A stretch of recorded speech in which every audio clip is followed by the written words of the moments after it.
Hello, আসসালামু আলাইকুম রহমতুল্লাহি আবরাকাতু। আমি হাসিনা বলতেছি, মোদির ওয়াইফ, দিল্লি থেকে। ওয়ালাইকুম আসসালাম রহমতুল্লাহি বারাকাতু। ম্যাডাম, আমি ওবায়দুল কাদের বলতেছিলাম। পালিয়ে পালিয়ে আর কতদিন বেড়াবো? আপনি তো মোদির ওয়াইফে ভালোই সুখে আছেন, আমার কি হবে ম্যাডাম? নিজের জীবন ধরেই বাঁচি না, অন্যের কি খোঁজ নেব? চিন্তা করতেছি দেশে যাব, কিন্তু দেশের মানুষ যেভাবে রেগে আছে, দেশে গেলে তো আমাকে ছাড় দিবে না মনে হয়। এটা ভেবে আবার দেশে যাওয়া হইতেছে না। আপনি তো অত সেফ জায়গায় আছেন, মোদির কাছে আছেন। আমি কোথায় আছি জানেন? ডাস্টবিনে আছি। বিগত 6 মাস এইখানে ডাস্টবিনে লুকিয়ে আছি। বুঝছেন ম্যাডাম, কষ্টে আছি। তুমি ডাস্টবিনে থাকবা কেন?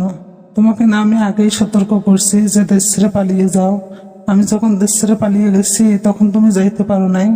এখন আমার দোষ দিয়ে লাভ কি? আপনি গেছেন প্লেন দিয়ে, আমি যাব মাটির নিচ দিয়ে, এটা কোনো কথা? হ্যাঁ, আপনাকে বিজিবিরা, আর্মিরা আপনাকে দেশে অন্য দেশে নিয়ে গিয়ে রেখে এসেছে, কিন্তু আমাকে কে রেখে আসবে? আমি তো যাইতে পারি নাই তার কাটার বেড়া পেরিয়ে। দেখো, এখন এসব আমাকে বলে লাভ নাই। আমি মুদিকে নিয়ে সংসার পেতেছি। এখন মুদিকে নিয়ে আমি সংসার করতেছি, আমাকে একটু শান্তি করে সংসার করতে দাও। আমি মুদিকে নিয়ে শান্তিতে থাকতে চাই, বুঝছো? এত বাড়াবাড়ি করিও না। আমার ঠেকা পড়ছে আপনার সুখের জীবন নষ্ট করতে। আপনার পিছন মারা দিয়ে অভ্যাস হয়েছে, এই জন্য আপনি পিছন মারা দিতে মোদির কাছে গেছেন। আমাদের তো আর মেয়েদের পিছন না যে আমরা অন্য কোথাও গিয়ে মারা দিয়ে থাকবো। আজে বাজে কথা বলার জন্য ফোন দিছো? তুমি আমার স্বামীকে অপমান করো, আমাকে অপমান করো। একসময় যখন ক্ষমতায় ছিলাম তখন তো আমার পা চেটে বেড়াইছিলাম, আমার অনেক সুনাম করছিলা। এখন ক্ষমতা হারাইছে জন্য আমার বদনাম করো। ফালতু, ফোন রাখো। সমস্যা নাই, আমি আপনাকে অপমান করতে ফোন করি নাই, আমি আপনার সংসার ভাঙার জন্য ফোন করি নাই। আপনি পিছন মারা দিয়ে দিল্লিতেই পড়ে থাকেন, সমস্যা নেই। আমি যে কোনো দিন যদি ধরা খাই না, যেদিন ধরা খাবো সেদিন আপনার কুকীর্তির যতগুলো কথা আছে, দুর্নীতির যতগুলো প্রমাণ আছে, সবগুলো প্রশাসনের হাতে পেশ করব। তখন আপনি কোথায় পালিয়ে যাবেন? অন্য দেশ থেকে আপনাকে বাংলাদেশের প্রশাসন তুলে নিয়ে আসবে। না মানে, তুমি আমার এত বড় ক্ষতি করিও না। ধরা পড়লে আমার কথা বলিও না। এখন ক্ষমতায় নাই তো কি হয়েছে? একসময় তো ক্ষমতায় আসতে পারি, তখন তো আবার আমার পাচাটা শুরু করবা। তখন তখন তো কোনো উপায় নেই আমাকে ছাড়া তোমার।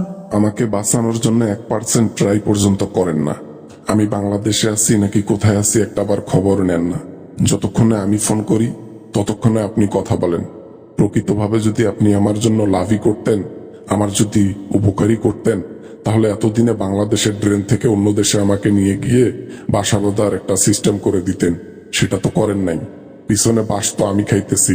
চিন্তা করো না, আর কয়টা দিন ওভাবেই থাকো।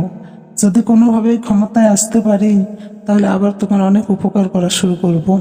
এখন মুদি ঘুম থেকে উঠছে তো তাকে নাস্তা দিতে হবে, ফোনটা একটু দয়া করে রাখো। কতদিন আর ভিজা গামছা বুকের মধ্যে দিয়ে সান্ত্বনা দিবেন? আর কতদিন এভাবে আমাকে সান্ত্বনা দিবেন?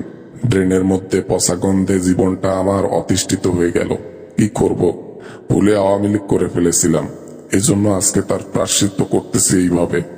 লোকের ভালো চাইলে আজকে হয়তো ড্রেনে থাকতাম না, কোনো একটা জায়গায় সুখের জীবন কাটাতাম। যাই হোক, সংসার করেন, সুখে দোয়া আছে।